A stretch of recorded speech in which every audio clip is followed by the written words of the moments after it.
a todos, bienvenidos a lo que posiblemente se convierta en una nueva sección. Yo creo que sí se va a convertir en una nueva sección. Todavía no tiene nombre, así ahora que... es como confabulando adjacent, Ajá, ¿no? Como, como acaba confabulando y salió acá, ¿ok? Entonces, bienvenidos a esta nueva sección. Tenemos a nuestra invitada del día de hoy, Nadia. Ya nos ha acompañado. Gracias. Muchas gracias por venir. Es un gusto siempre que estás aquí. Igual.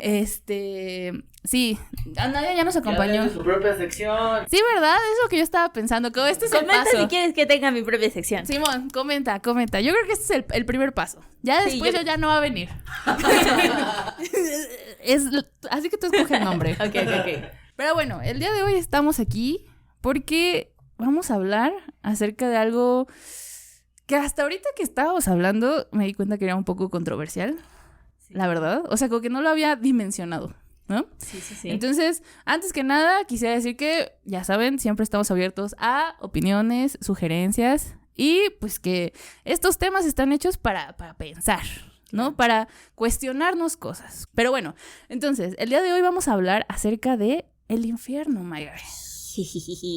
Sí, para terminar la Spooky Season, sí, lo que viene siendo cerrando el Halloween, vamos a hablar de un tema que, como estábamos diciendo, sostiene muchas creencias y ahorita nos vamos a meter en hasta qué punto afecta nuestra vida cotidiana, porque podemos pensar que es algo súper lejano que solo vemos en películas o cuando nos toca disfrazarnos de diablitos en el Halloween, pero la realidad es que no, la realidad es que es un tema que atraviesa nuestras sociedades, la forma en la que nos acercamos al castigo, a la justicia. Entonces sí, el día de hoy vamos a hablar del infierno. Sí, creo que justamente como dices, uno no se da cuenta de la cantidad de cosas que están como sostenidas por la noción del infierno, ¿no? Y pensando en el infierno antes, yo decía, bueno, pero mi abuela cree en el infierno, ¿no? O sea, tal persona cree en el infierno. Pero, por ejemplo, creo que el infierno es realmente un reflejo como del castigo a la justicia que quisiéramos tener, ¿no? O sea, no hay, por ejemplo, en México se da mucho que no tenemos esa justicia que quisiéramos o que creemos que es la que debe de ser. Y entonces la noción del infierno como que está ahí, ¿no? Como eso que va a arreglar las cuentas. Y siento que, por ejemplo, en el día con día a veces la noción de la justicia y que te vas a ir a la cárcel si cometes algún crimen, como que a veces no es como una cosa lo suficientemente como ahí de me voy a ir a la cárcel, ¿no? O sea, como el hecho del infierno es la amenaza, ¿no? Claro. O sea, es como el castigo máximo. Sí, ¿no? sí. Sí, y que antes de empezar el episodio estábamos hablando un poco del tema y hablábamos de cómo realmente la creencia en el infierno sostiene las sociedades occidentales contemporáneas de cierta forma, ¿no? Aún las sociedades presuntamente laicas, todo el sistema carcelario al menos está basado en una idea de quién merece el bien, quién merece el mal y cómo se ve el mal, ¿no? Y cómo podemos gestionar la existencia de las personas a partir de ser buenos o malos, ¿no? Como de un juicio moral. Sí. Y después ya se le agregan otros componentes, pero sí hay detrás, o sea, como una idea muy, muy, muy cimentada del castigo, ¿no? Y yo estaba pensando hace rato que justo hoy en día están muy presentes, ya desde hace muchos años, ¿no? Pero han cobrado relevancia los movimientos antipunitivistas, ¿no? Sobre todo en Estados Unidos ha crecido mucho el movimiento anticarcelario, ¿no? O sea, los activismos antipunitivistas.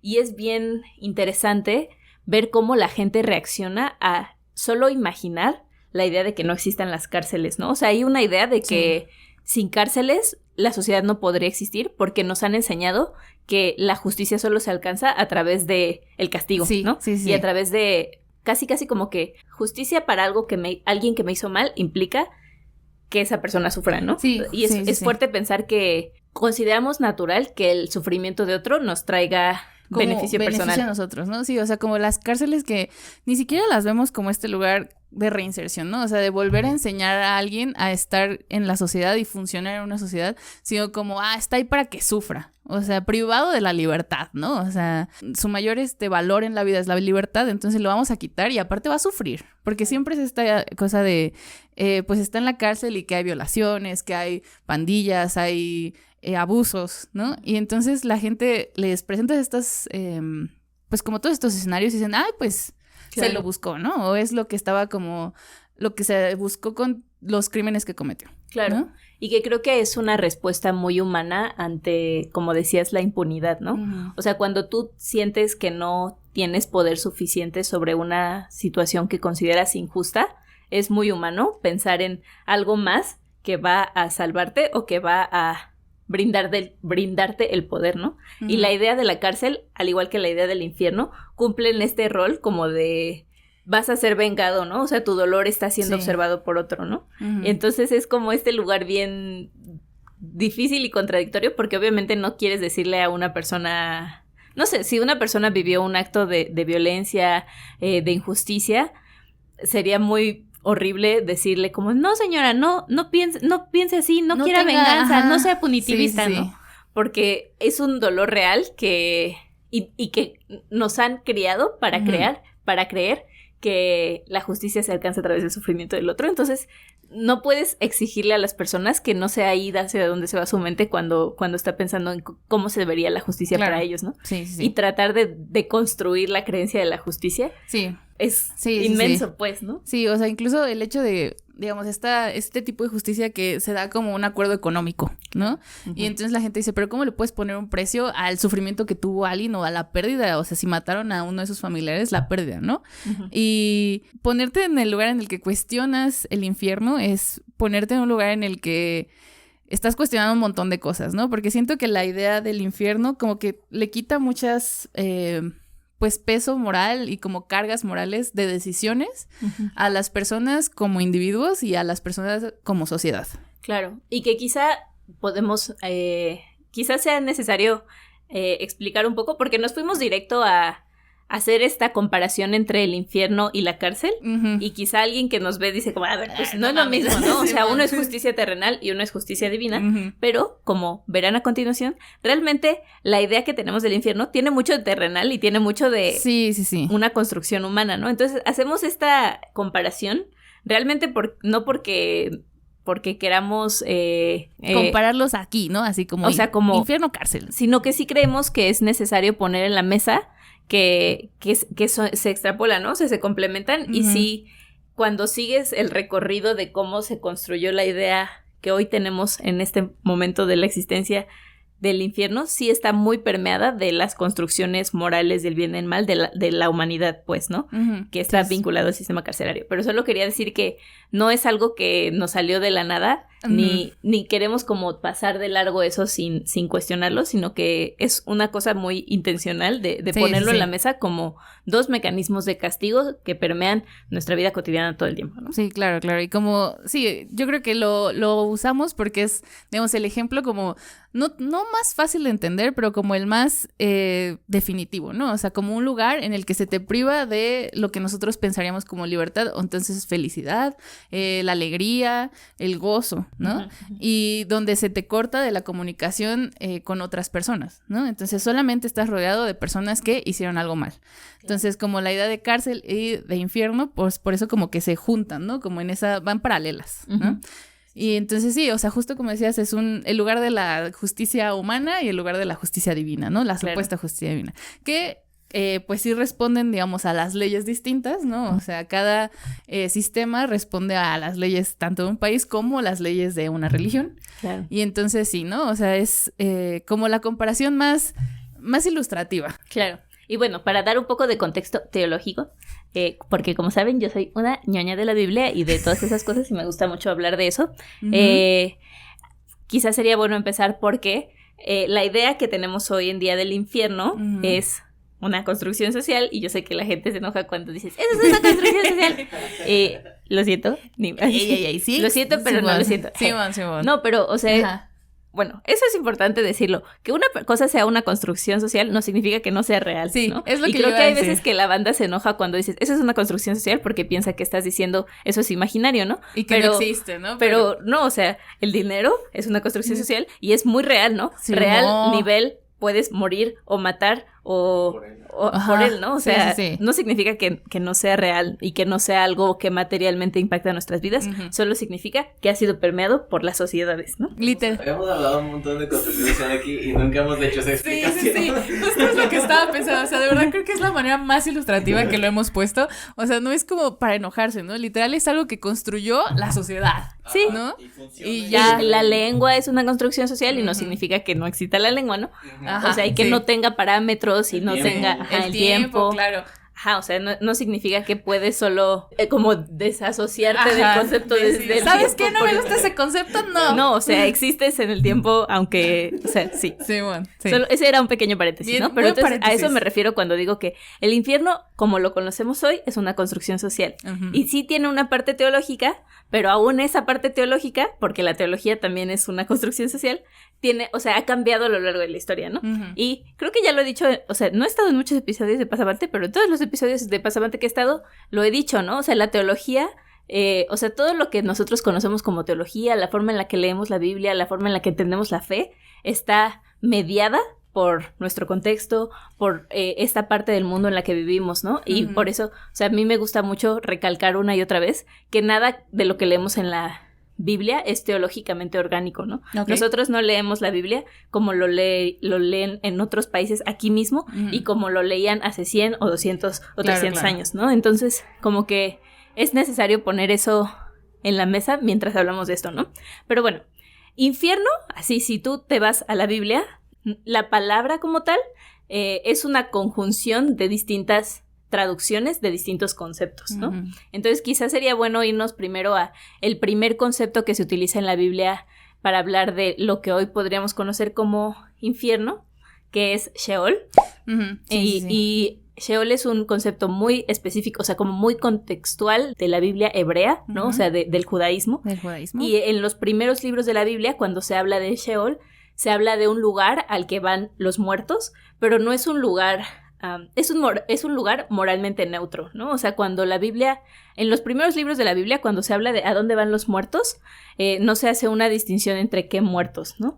O sea, está el lugar al que se van los muertos, que ni siquiera es un lugar donde haya vida, ¿no? O sea, como cuerpos vivientes, ¿no? O sea, de hecho, están las imágenes de el Valle de los Huesos Secos, están las imágenes como de desolación, de un lugar oscuro, pero no está esta idea de que es un lugar de tortura, es un lugar de dolor o de sufrimiento, porque el dolor y el sufrimiento son experiencias corpóreas, ¿no? Claro. Sí. Y quizá hoy en día se nos hace difícil pensar que un lugar donde no hay nada y donde hay desolación no es un lugar de tortura, pero eso es algo muy moderno, ¿no? Sí, en ese entonces, y para los judíos de aquella época, era como solo un lugar. El fin de la vida sin ninguna connotación moral, ¿no? Sí, sí. Y justamente cuando se habla de el bien y el mal, porque eso no significa que la cultura hebrea no estuviera permeada por el bien y el mal, pero casi siempre cuando en la Biblia, o bueno, en la Biblia hebrea se habla del bien y el mal, se enfoca mucho en la vida terrenal, ¿no? O sea, la gente, o sea, sí dice la Biblia, no quiero irme al Seol, pero es una cosa más de que no quieres morir pronto, ¿no? O morir antes de tiempo, ¿no? Una persona que es bendecida por Jehová es una persona con una vida larga y fructífera, ¿no? Claro, claro. Entonces, sí hay como una idea de que si te mueres antes, quizá no tuviste la bendición de Jehová o quizá hiciste algo mal que hizo que te murieras antes, pero el fin es el mismo, ¿no? Y llegas al mismo lugar. Entonces, el Sheol hoy en día es difícil con nuestro marco de entendimiento y con nuestros lentes contemporáneos leerlo como algo moralmente neutro porque se siente como, ¿cómo? Entonces no hay nada, entonces nadie me va a recompensar. Pero esa idea de las recompensas es muy, muy, muy contemporánea, ¿no? Sí, y en ese entonces era más como el fin, ¿no? O sea, el fin y como que había una liberación, pues, ¿no? Claro, o sea, se acaba tu vida, digamos, la mortal, tu cuerpo se murió, ya te dejó de latir tu corazón, ahí es el show, ¿no? O sea, es a donde vas a esperar, ¿no? Y la recompensa divina es más algo que se da en la vida, ¿no? O sea, como y puedes ver los frutos de la bendición de Dios en tus hijos, en tus riquezas, en tu familia, tu casa, ¿no? Pero no es algo que pase a la otra vida, ¿no?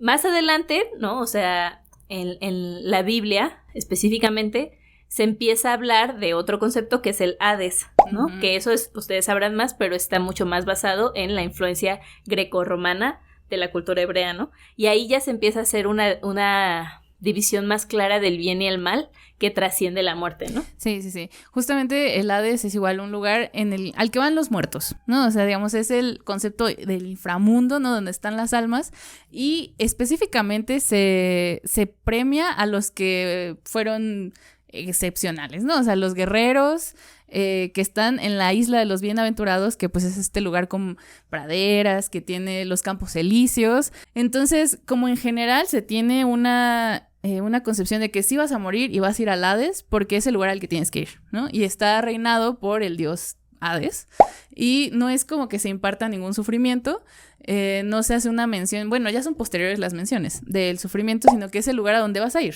Y que eso se combinó un poco, ya pasándolo a la Biblia, se combinó con la idea hebrea como de la vida abundante y la muerte, y se convirtió en o sea, se volvió a crear ese binario, pero con otros, como con otros saborcitos, ¿no? Permeado por la cosmovisión hebrea, ¿no? Y bueno, o sea, estamos dando como un recorrido histórico muy rápido, ¿no? Pero la otra palabra que también se ha utilizado mucho, sobre todo ya más en el Nuevo Testamento, para hablar de lo que hoy conocemos como infierno, es Gehenna, ¿no? Y podríamos hacer todo un episodio solo de eso, porque es un concepto bien complicado y que hay muchas posiciones contradictorias al respecto, como en los estudios teológicos y arqueológicos.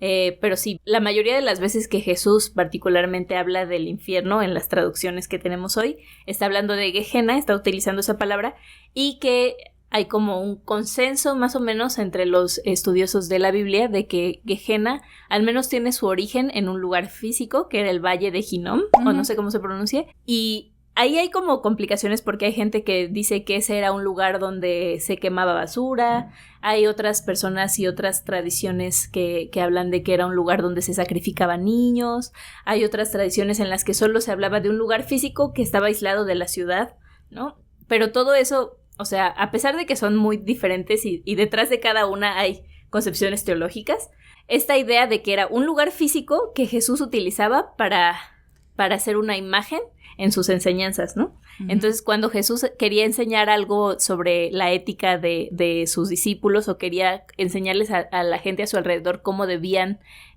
obrar, utilizaba esta imagen de un lugar que era alejado de la comunidad, que era malo, ¿no?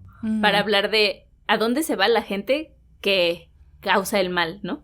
Y a dónde se va la gente que es moralmente despreciable, o que quema bebés en esta otra interpretación, o simplemente gente que no está actuando conforme a la comunidad, ¿no? O sea, como que está fuera de la ciudad, ¿no? Sí, entonces, ahí hay tres, podemos hablar luego de eso, pero la idea que hoy tenemos sobre infierno, que casi llega a nuestro cerebro así como un fueguito, no es como la gente que escuchaba a Jesús pensaba en Gehenna, y no es como la gente leía la Torá y pensaba en el Sheol, ¿no? Entonces, como que es importante para nosotros dejar claro que incluso en un solo libro, bueno, una compilación de libros que se llama la Biblia, ¿no? Que nos han enseñado que es como intocable, ¿no? Como un poco como aquí es la verdad, ¿no? Aún en la Biblia no existe una explicación de lo que es el infierno, mucho menos de lo que es el purgatorio, mucho menos de los círculos de quién sabe qué, que después hablaremos de los círculos del infierno, ¿no?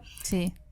Y esto para mí es muy importante y creo que siempre lo digo, ¿no? Pero es necesario entender que si una persona, si un alien o una persona que jamás en la vida ha leído la Biblia, leyera toda la Biblia así del principio hasta el final, no quedaría, o sea, no llegaría a la conclusión de que el infierno existe y de que ahí se van los gays y las aborteras, y, o sea, no existe eso, ¿no? De hecho, hay muchas cosmovisiones contradictorias que pues sí, ¿no? Se niegan un poco entre sí.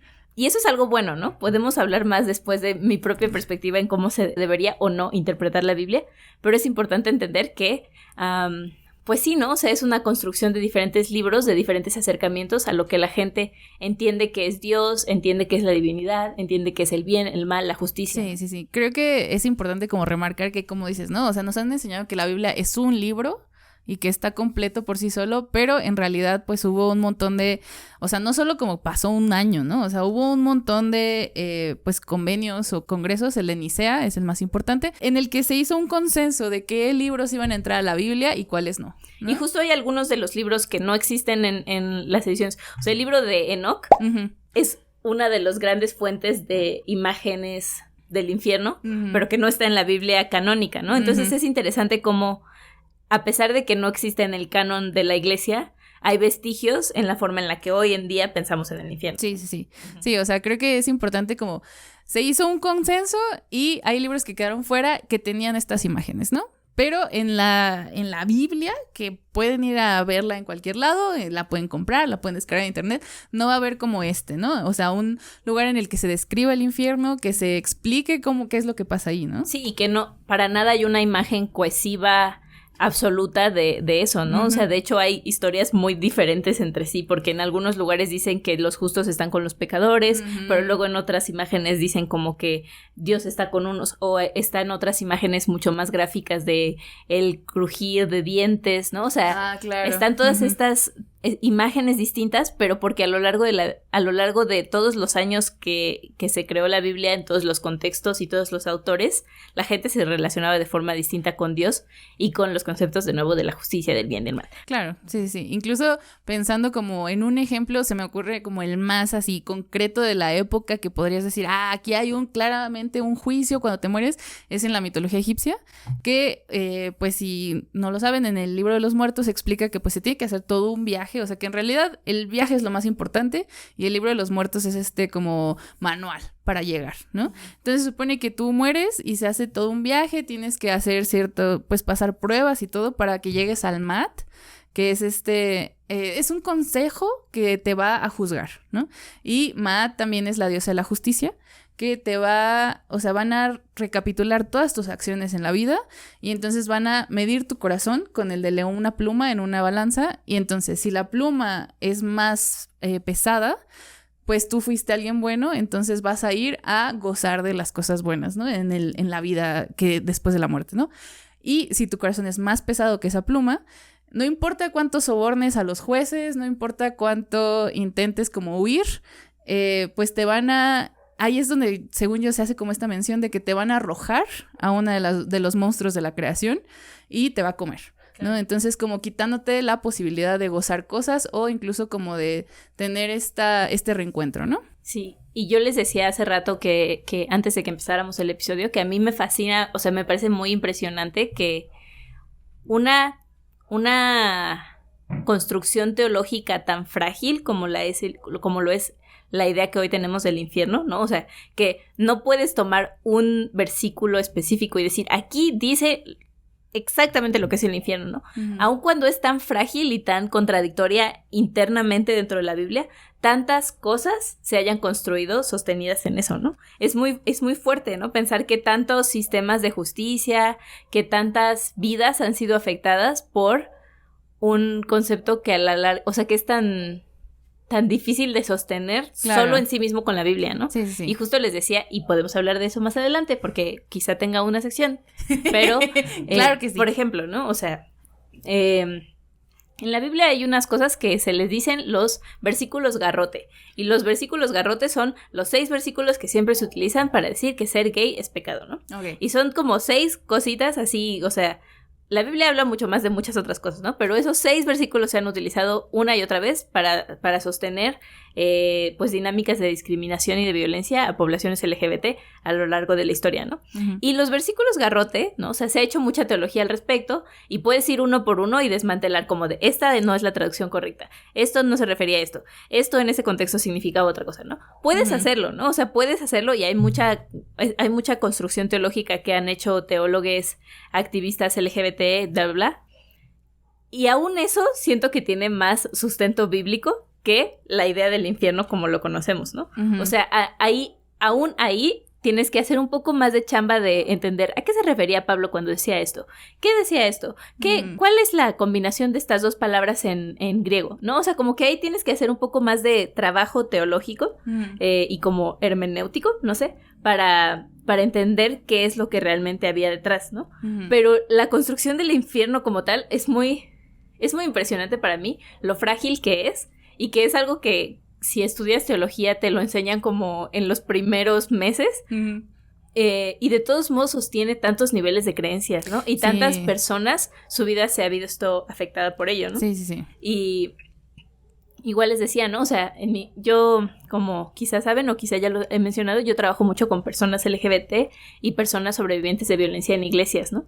Y una de las cosas que sale mucho es el miedo al infierno y cómo eso media, o sea, como que atraviesa lo que hacemos y no hacemos, y como un miedo muy real a sufrir, ¿no? Porque como decíamos, o sea, la concepción actual que tenemos del infierno es una concepción de dolor y de sufrimiento corpórea, ¿no? O sea, es una amenaza de violencia física, y eso permea las vidas de muchas personas, ¿no? Y les decía hace rato, ¿no? Que a mí me ha tocado trabajar mucho con personas sobrevivientes de distintos tipos de terapias de conversión, o mal llamadas terapias de conversión. Cuando hablas con las personas sobrevivientes o con sus familias, está muy presente esta idea de que al menos los están salvando del infierno, ¿no? O sea, si tú hablas con una mamá que mandó a su hijo a una clínica que lo curaran de ser gay, esa mamá muy probablemente se vaya a justificar diciendo que aunque torturaron a su hijo, aunque le hicieron cosas horribles, eso es mejor que lo que le esperaba. Lo que le esperaba, ¿no? En el infierno, ¿no? Uh-huh. Y como que yo prefiero que mi hijo sufra acá para que no sufra eternamente en el infierno, ¿no? Uh-huh. Y es muy fuerte, ¿no? Es muy fuerte pensar que tanto sufrimiento se ha justificado a través de eso. Claro. Y que, o sea, yo no dudo que la señora tenga buenas intenciones, ¿no? Sí, o sea, no dudo que estuviera como un esfuerzo genuino de cuidar, pero es fuerte como... Imagínate intentar desmantelar eso, ¿no? Imagínate intentar llegar con la señora y decirle como, no, señora, o sea, usted estaba torturando a su hijo de a gratis, ¿no? Sí, ¿no? O sea, sí. O sea, yo como... estoy de acuerdo. O sea, siento que el hecho de cuestionar la existencia de del infierno o de un infierno pone en duda como un montón de creencias que tenemos, ¿no? O sea, claro. El hecho de un montón de... Hace rato lo estaba pensando, también lo estábamos hablando, las confesiones, ¿no? Uh-huh. O sea, el miedo al infierno, el hecho que te hace como llegar a decir la verdad, ¿no? Claro. Y el poder que eso le da a las personas que pues sabían estas verdades, no, uh-huh. No solo nuestra época, sino de miles de años antes, bueno, cientos de años antes. Claro. Y, o sea, como todo el hecho de qué tantas cosas se han hecho en cuanto a la amenaza o el miedo al infierno, ¿no? Claro. O sea, el miedo de que no, aunque te mueras, no es como que te vas a morir y ya, ¿no? O sea, ya no vas a pasar... Si crees que vas a pasar a un lugar, o sea, que va a ser un lugar neutro, como decíamos al principio, sino que va a ser un lugar en el que vas a seguir sufriendo, ¿no? Yeah. Y entonces que es este lugar horrible que se ha hecho una imagen de las flamas, pero aunque hay flama, es un lugar oscuro y que como que apela a esta, como opuestos que van a generar un lugar uh-huh. en el que todo va a estar mal, ¿no? Sí. Y que no solamente vas a estar tú solo ahí, sino que va a estar toda esta gente que ha pecado y que han hecho mal, ¿no? Claro. Sí. Y que es, de nuevo, o sea, como que volvemos a esta cosa de que es fuerte pensar que mucha gente encuentra como satisfacción en la idea de que quizá las personas que les lastimaron no encontraron justicia aquí, pero quizá... Una vez muertos, la gente que los lastimó va a sufrir, ¿no? Sí. Y es fuerte y es muy humano también, o sea, es como muy humano estar esperando que tu dolor sea visto y como que el infierno también sea construido como ese acceso a la justicia que mucha gente no tiene. Sí, yo también creo que es muy humano, ¿no? El hecho de, por ejemplo, esta cosa del ojo por ojo, ¿no? Esta justicia que sea una justicia literal, ¿no? O sea, no quiero dinero, no quiero que le quiten años de vida, quiero que si mató a mi hija, que le maten a una hija, ¿no? Claro. O sea, y que sufra, o sea, que tu sufrimiento lo sienta alguien más, ¿no? Sí. Y esa es toda la idea de intentar pasar tu sufrimiento, el hecho de pasar tu sufrimiento a alguien más y que se traduzca en la vida de alguien más, te debería, en teoría, de quitar el sufrimiento a ti. Y que eso creo que nos lleva mucho a otra como gran... No podemos hablar del infierno como lo conocemos sin hablar de Dante. Y justo Dante, o sea, hablando de cómo es muy humano la forma en la que entendemos el infierno, o sea, Dante hizo una categorización de lo más malo a lo menos malo que es muy humano eso, o sea, Sí, como man, que sí, jamás man, en la sí, vida man. vas a, o sea, en la Biblia no dice eso, ¿no? O sea, en la Biblia Sí. dice Sheol, dice Gehenna, dice Hades, creo que en algún momento dice Tártaro, pero jamás en la vida va a decir de los 7 Sí, pisos, y de mi los no sé compa qué. dijo, ¿saben qué? Mira, vamos a hacer un plano, güey. Sí, no, o sea, Había Dante 9 haciendo círculos. fanfiction de la Biblia, ¿no? O sea, Simón. Dante Dios de Simón, fanfiction, acá. ajá.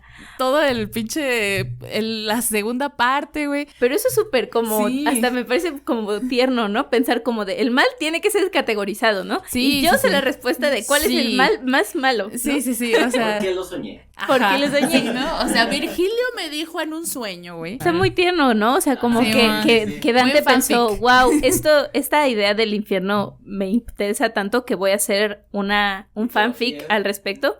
Y voy a ponerle un narrador, voy a ponerle voy a hacer un mapa, ¿no? O sea, Claro. como que es una cosa muy, de nuevo, muy humana, de acercarnos a algo que es muy grande.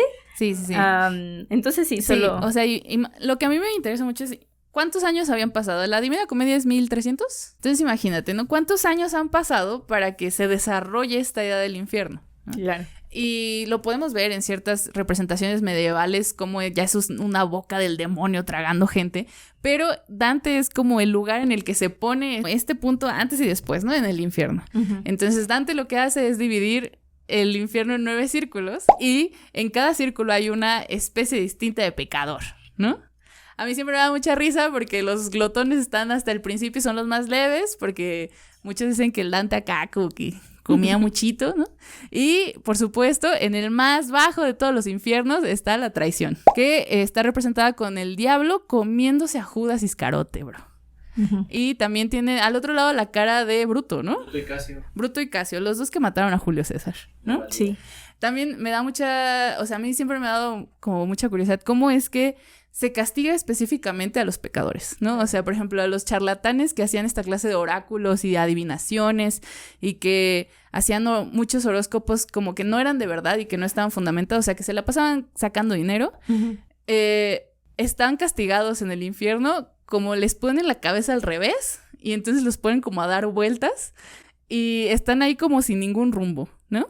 Entonces creo que ahí es donde yo creo que se empieza a personalizar la idea del infierno. ¿Sabes ¿no? qué pensé? Que el infierno de Dante es como este libro de Mean Girls, como el Burn Ah, Book. claro. Totalmente así, ¿no? Como, esta persona merece morir. A mí me pusieron los cuernos y esos van hasta abajo. Y entonces el diablo va a hacerte esto. O sea, es muy es genial. tierno, ¿no? Es genial. Es muy bonito, O sea, como Dante. Miren, la verdad me estoy burlando, pero la Divina Comedia es, ¿no? Es toda una... Saludos, Dante. Simón, saludos, Dante. Es una obra maestra, ¿no? Y creo que, por ejemplo, esa época, ya como acercándonos al Renacimiento, es cuando pues empieza a dar como toda esta representación en la que se asenta, ¿no? También pienso mucho en los cuadros de Jerónimos Bosch. Claro. O sea, estos cuadros como que tú dices, güey, ¿qué está pasando? ¿Qué es ese güey que está escupiendo dados? ¿Qué es esa morra que se la están comiendo unos perros?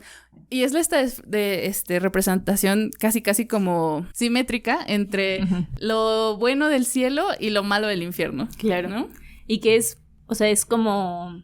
Sería un ejercicio interesante, ¿no? O sea, pensar que Dante dijo, esta es el mal como yo lo conceptualizo, la jerarquización de lo menos malo a lo más malo, y que en ese entonces, si le hubieras pedido a 15 pensadores que hicieran su categorización del mal, no se habrían visto igual, y hoy en día menos, ¿no? O sea, si hoy en día tú fueras con diferentes personas y les dijeras, ¿cómo dividirías los círculos del infierno? Mm. Cada quien haría una categorización diferente de lo que considera más malo y menos malo, ¿no? Uh-huh. Entonces, Sí, sí, sí. eso es punto para la construcción social, ¿no? Claro, y sí, punto sí. para la idea, y eso no significa de nuevo que no sea real, ¿no? O sea, Sí, cada sí. persona como nombra el mal es una historia, o sea, marca toda su historia de vida, ¿no? Uh-huh. Las concepciones políticas de Dante, quién le caía mal, con quién se había llevado mal, con quién se había peleado, están literalmente, o sea, físicamente representadas en el infierno como personajes, ¿no? Sí, sí, sí. Entonces, como que es muy...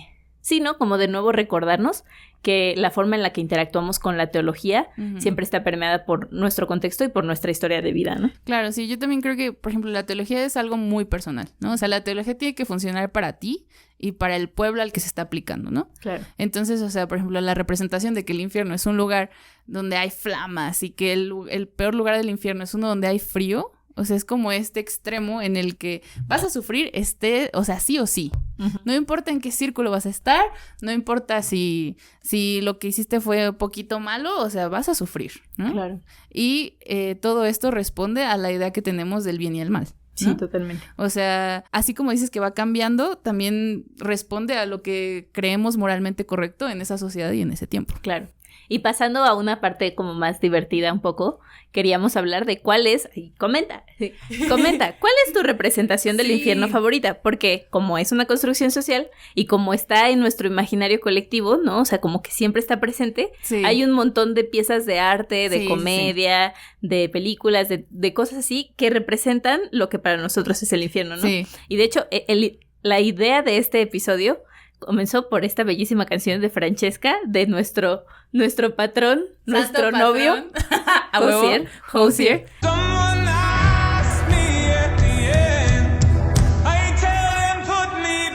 Porque si no saben, su disco de Unreal on Earth está basado en los círculos del infierno de Dante. Efectivamente. Entonces, justamente como que las diferentes canciones hablan un poco de diferentes pecados como reimaginados. Casi como un viaje, ¿no? A través de los círculos del infierno, ¿no? Y justamente la canción de Francesca, tú me corregirás porque hay cosas que se me van, pero está basada en la historia de amor de... ¿Cómo se llama? Francesca y Dante Paolo. Alighieri. Sí, Paolo y Francesca, ¿no? Que son... dos personas que Dante conoció en la vida real, ¿no?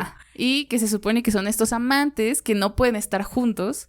Porque creo que la chica Francesca estaba casada con el hermano del Paolo. Creo que el hermano de Paolo los cacha y los mata. Ajá. ¿No? Entonces, eso pasó en la vida real, existieron. Sí, y existió. Dante se enteró de eso y los puso como personajes en el infierno de Dante. Claro, ¿no? claro. Y entonces ellos están en el círculo de la lujuria, que es una tormenta eterna, ¿no? Entonces... está esta imagen de que Dante los ve y Dante siendo medio, pues, moralino, pues los ve mal. Y o sea, como que Dante está diciendo como de, se pasaron, no, pues qué bueno que los mataron casi, ¿no? Pero nuestro patrón, novio Hozier, como que lo reimagina y habla como de ellos un poco como héroes, ¿no? Que trascendieron como el juicio para estar juntos.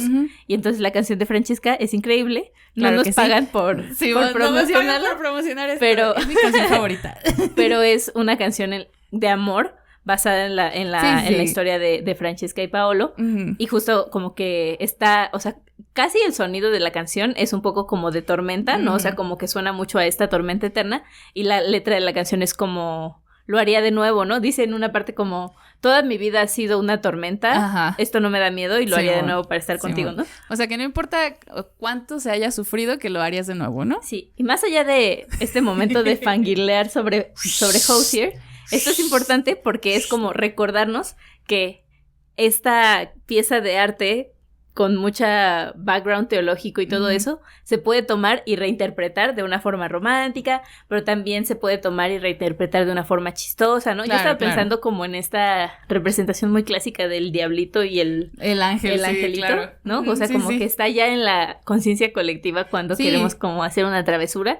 Es como la teología impregna nuestras vidas y lo tenemos ya así como súper... o sea, como impregnado, ¿no? Sí, yo creo que tienes toda la razón. O sea, creo que incluso si no eres alguien creyente de por sí, o sea, si no practicas la religión, creo que tienes como ciertas... o sea, estás rodeado. Toda la sociedad, la mexicana también está permeada de todas estas nociones del bien y el mal, ¿no? Y creo que se reproducen en un montón de cosas. Por ejemplo, a mí, hablando de otras reproducciones, yo hace rato estaba pensando cuál era mi favorita. Y no sé si mi favorita, pero creo que la que más me marcó es la de Más allá de los sueños, la película esta de Robbie Williams, que su esposa, su novia, se suicida y entonces hace como toda una reinterpretación, una visión moderna justamente de Dante y va en un viaje como para intentar recuperarla, ¿no? Y que llegue al cielo en vez de estar en el infierno. Y es es como súper surreal. O sea, hay una parte en la que justamente hace como una referencia a la balsa de Medusa de Jericó. Y pues es como todo este lugar súper caótico. De hecho, lo que más me acuerdo es o sea, va como caminando y está pisando caras de gente. Y entonces como todo este casi como body horror de el infierno, o sea, te vas a volver parte del piso, güey, y la gente va a pasar encima de ti, ¿no? Claro, sí. Yo estaba pensando en The Good Place. Ah, claro. Esa serie a mí me gusta mucho, pero también me conflictúa un poco. Y no estoy segura cómo hablar de ella sin spoilear, porque... bueno, spoilers. Sí, spoilers de The Good Place a continuación.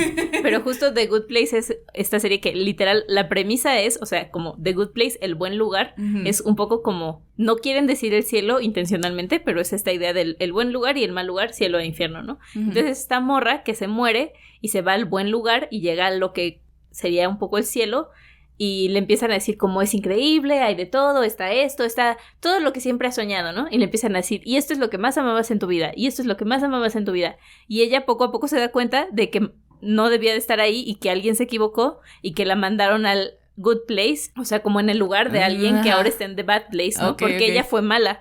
Y entonces ella está como de, yo no debería estar aquí, yo fui muy mala persona, ¿no? Y entonces como esta...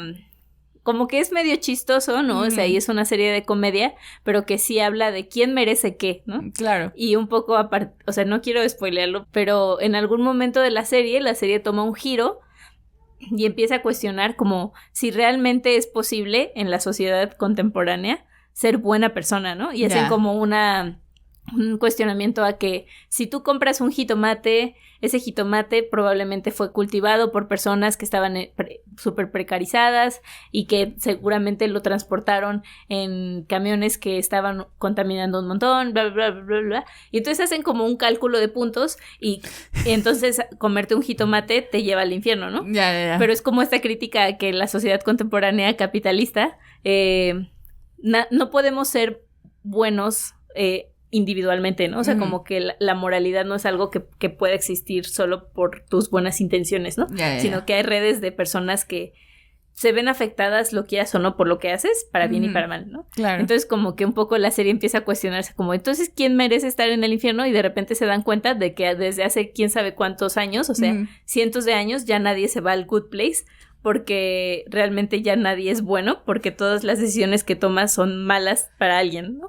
Y entonces está como o sea, pero todo esto es desde una serie de comedia, pero sí como que de repente empiezan a pensar como, entonces, ¿qué hacemos, no? Sí, y a mí me parece, o sea, es una serie muy divertida y así, pero también es fuerte que aún la misma serie que está cuestionando la idea del castigo, que está cuestionando la idea del infierno, como que creo que le huye un poco a decir, quizá nadie merece ser castigado, ¿no? Y entonces como que la misma serie empieza a decir, bueno, entonces estas personas merecen ser castigadas. Bueno, no, entonces estas personas merecen ser castigadas. Estas personas, o sea, pero como que es interesante como incluso en una serie que está basada en eso, es difícil llegar a la conclusión de que el castigo en sí mismo no es justicia. Claro, ¿no? Ya, sí. O sea, y aparte como establecer el parámetro de hasta aquí, o sea, con este porcentaje de cosas malas te vas a ir al infierno y con este al cielo, ¿no? Yo también justo una serie que creí que era una película, pero la vi hace mucho tiempo con un amigo que cuestiona como esta cosa del castigo. Es en un episodio de Twilight Zone, se los recomiendo. Es pues como un ladrón, ¿no? O sea, lo balean y pues se muere el ladrón. Pero, o sea, como que está en una suite, en un hotel, y entonces hay un hombre que le está cumpliendo todos sus deseos, ¿no? O sea, que quiere tener muchas morras, y quiere ganar en juegos, y quiere comer toda esta comida, y se quiere ganar la lotería, y quiere hacer todo esto, pero todo está encapsulado en el cuarto del hotel, ¿no? Y entonces, de repente el ladrón pasa de estar como muy contento porque está en el cielo, y a estar de verdad, o sea, diciendo, no, por fin puedo tener todo lo que puedo, todo lo que siempre quise, pues eventualmente se empieza a aburrir, ¿no? Y empieza a tener como esta, así de, no manches, o sea, no puede ser, o sea, no, todo lo que quiero aquí está, ¿no? O sea, todo lo que deseo me lo cumplen. Y entonces empieza a tener como una crisis en la que dice, es que yo no estoy hecho para el cielo, o sea, por favor, llévenme al otro lugar, o sea, ni siquiera dice el infierno, sino llévenme al otro lugar. Y entonces el güey que le había estado... Spoilers. El güey que le había estado cumpliendo como todos sus deseos, se voltea y le dice, este es el otro lugar. Y pues sí, ¿no? O sea, la idea de que no necesariamente es como una tortura así tan obvia, ¿no? Sino que depende, o sea, incluso una tortura ya psicológica. Claro. ¿No? Sí, y que es interesante como pensar que hay muchas como hasta memes o cosas chistosas, como yo prefiero el infierno porque es más divertido, y así, pero que, o sea, justo cuando lo ves en retrospectiva, estamos jugando con algo como muy fuerte, ¿no? Que es la tortura eterna que no podemos dimensionar, pero justo es muy humano también, decir como... Sí, está chistoso. Sí quiero, jaja. ¿No? Sí soy, ¿no? O sea, pero justo es como, de nuevo, esta idea de que es una construcción social que no podemos asimilar y que también creamos otras construcciones, como que imaginamos alternativas para lidiar con la realidad de que no sabemos qué va a pasar cuando nos muramos, no sabemos qué es realmente la justicia, ¿no? O sea, es como entre chistoso y como muy... tierno, no sé, sí. Como, incluso, por ejemplo, ahora que acaba de pasar Día de Muertos, ¿no? O sea, como que hay gente que cree en el infierno, pero que durante Día de Muertos, como que pausa la creencia del infierno para creer en que sus familiares vienen, ¿no? Y las personas vienen y no hay como tanto una...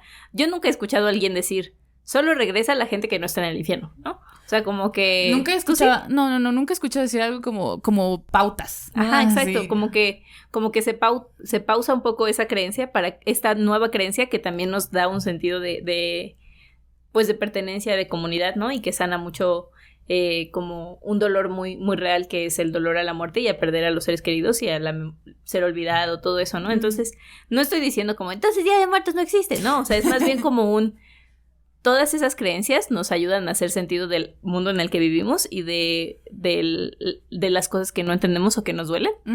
Y pueden coexistir, ¿no? O sea, sí. No solo pueden, sino que lo hacen constantemente, ¿no? Sí, o sea, yo creo que también, así como dices, las creencias son para entender el mundo, ¿no? Y como para darnos esta clase de alivio, ¿no? Y o sea, yo siempre lo he creído de esta manera. El hecho de el miedo a qué pasa después de la muerte, o sea, que no sabemos así con certeza, esa certeza nos la puede dar la religión, ¿no? O sea, creo que esa es una de las cosas con la que la gente se une a la religión, ¿no? O sea, con esa esperanza de que les van a dar la certeza de que vas a tener estos parámetros que puedes seguir y que te van a dar ya sea que un alivio o un castigo, ¿no? Claro. Y como estábamos diciendo, la idea de la justicia, ¿no? O sea, la justicia que no podemos o que sentimos que no se da en cuanto a un juez humano, una cárcel humana, o sea, que van a pagar a la eternidad, ¿no? Claro. Que eso, por ejemplo, a mí la eternidad como es algo que a mí siempre como me ha confundido porque digo, ¿cómo hasta la eternidad? ¿No? O sea, pero, o sea, ¿eternidad de aquí a cuánto? ¿No?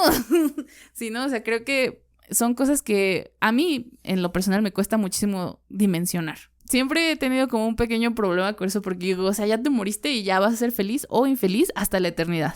Claro, ¿no? Y que eso, quizá para ir como cerrando o redondeando un poco la idea, creo que a mí me regresa un poco a lo que decíamos de los movimientos antipunitivistas, o al menos a mí me gusta mucho leer como activistas antipunitivistas o anticarcelarios, como deconstruir o tratar de desmantelar esas ideas de que justicia implica el sufrimiento del otro, pero es un trabajo muy fuerte, muy emocionalmente pesado, y que también yo pienso que tiene una parte de espiritual y de teológica, ¿no? O sea, estábamos hablando hace rato de un caso aquí en México en una cárcel en el que, o sea, hay una señora en la cárcel que hace tiempo escuché una entrevista, ¿no? Y ella mató a su esposo, y ella habla de cómo lo mató, cómo fue súper premeditado, porque él la violentaba a ella y a sus hijos, ¿no? Y ella está muy consciente de que lo tenía que hacer porque en algún momento él la iba a matar a ella, él abusaba de sus hijos, bla, bla, bla. Y ella, o sea, como que no hay duda de que lo hizo y ella lo entiende, lo asimila, no es que estuviera en un episodio maníaco o algo así, ¿no? O sea, ella está súper consciente, lo hizo de forma súper intencional, ¿no? Y cuando cuenta su historia, creo que es muy difícil escucharla y no decir, yo habría hecho lo mismo, ¿no? Sí, o sea, como que, pues, sí, como que es muy difícil juzgarlo, decir como, no, había otras formas, ¿no? Porque solo no hay otras formas, ¿no? Y yo estaba escuchando a un abogado hablar de ese caso y él utilizaba como las bases del derecho, ¿no? De la filosofía del derecho para decir como, a ver, en teoría la cárcel debería de ser un mecanismo de reinserción social, en teoría la cárcel debería de ser un lugar en el que proteges a otras personas porque, o sea, alejas a las personas de su comunidad porque pueden suponer un riesgo para ellos o para las demás personas, ¿no? Y entonces el abogado decía como de, si utilizamos las bases del derecho, pues esta señora no debería estar aquí porque ella no constituye un riesgo. Un riesgo Uh-huh. para ninguna otra persona, ¿no? Uh-huh. Ella ya mató a quien tenía que matar y ella no va a matar a nadie más porque... Pues sí. Pues no, o sea, como que ella tiene muy claro por qué mató a quien mató y ya, ¿no? Uh-huh. Entonces, no constituye un riesgo en el sentido más como pragmático del derecho en lo escrito, ¿no? Uh-huh. Y de todos modos es muy difícil pensar que alguien puede decidir si lo merece o no, ¿no? Uh-huh. Y como que es muy mañoso o complicado decir como, no, pues entonces sáquenla, ¿no? Porque ¿qué significaría eso para el sistema de justicia de la nación, sí, ¿no? ¿no? Sí. Pero eso, o sea, como que creo que a mí me dejó pensando que realmente, pues sí es una ficción un poco, ¿no? Y que nos da un poco de sentimiento de que podemos controlar Claro, sí. el mal, Uh-huh. o gestionar Sí. el riesgo que vivimos, pero Sí. que realmente es muy frágil, Muy frágil, ¿no? justamente, Ajá. sí. O sea, sí. Y justo estas nuevas acercamientos a la justicia de los movimientos anticarcelarios, ¿no? Que buscan entender la justicia como algo menos individual y más colectivo, ¿no? Y entonces como que apelan a que quizá el dinero que se utiliza en las cárceles debería de utilizarse de otras formas, servicios de atención comunitaria. Puede sonar muy como idealistas, ¿no? O sea, como Sí, muy sí. irreales, pero el sistema carcelario también es muy irreal, ¿no? Solo que nos han enseñado a normalizarlo mucho, Claro, ¿no? claro. Entonces solo a mí me deja pensando, me genera muchas emociones, pero creo que lo quería poner en la mesa porque si nos han enseñado a normalizar tanto Uh-huh. una construcción teológica tan frágil y tan diversa y tan variada y tan complicada como lo es el infierno, también es posible de construirla e imaginar otras formas de justicia, Sí, ¿no? sí. Pero pues sí, ¿no? O sea, como que es luchar contra la inmensidad de un infierno que se nos ha inculcado así a base de... De años y milenios, sí. O sea, yo creo que de verdad es cuestionar el infierno y cuestionar como esa clase de, pues sí, ¿no? Como el castigo como algo objetivo Ujú. y que dependiendo de tantos estos años o de tanto sufrimiento se va a llegar a una justicia. Creo que sí es como cuestionar muchísimas bases de no solo la comunidad, sino como de una gran cantidad de sociedades, principalmente occidentales, Claro. y que yo creo que están como realmente sumidas en esta noción del bien y el mal, ¿no? Sí, sí. O sea que hay cosas buenas, hay cosas malas, y dependiendo cuál hagas, o vas a tener, como decíamos al principio, la recompensa o el castigo, ¿no? Sí, sí. Y como hemos estado repitiendo, creo que es algo muy humano, ¿no? Sí. Entonces creo que luchar contra eso es algo casi imposible, ¿no? Pero aquí está la duda. Ahí está nuestra pregunta. ¿Qué opinan ustedes del infierno? ¿Cuál es su representación del Sí, infierno va. favorita? ¿Qué les hizo pensar este episodio? Sí. ¿Les Sí. gusta? ¿Qué canción de Hozier les gusta? Esa es la pregunta más importante. Por favor, respondan esa. Si no van a responder ninguna de las demás. ¿Cuál es su meme favorito de canciones de Hozier? Exacto. La mía es cuando lo comparan con Marco Antonio Solís.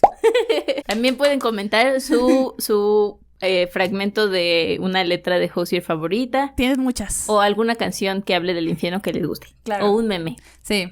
Pueden mandarnos lo que quieran realmente. Pueden mandarnos lo que quieran, ya saben, abiertos a sugerencias, Y avísenos comentarios. si quieren que sea esta una sección.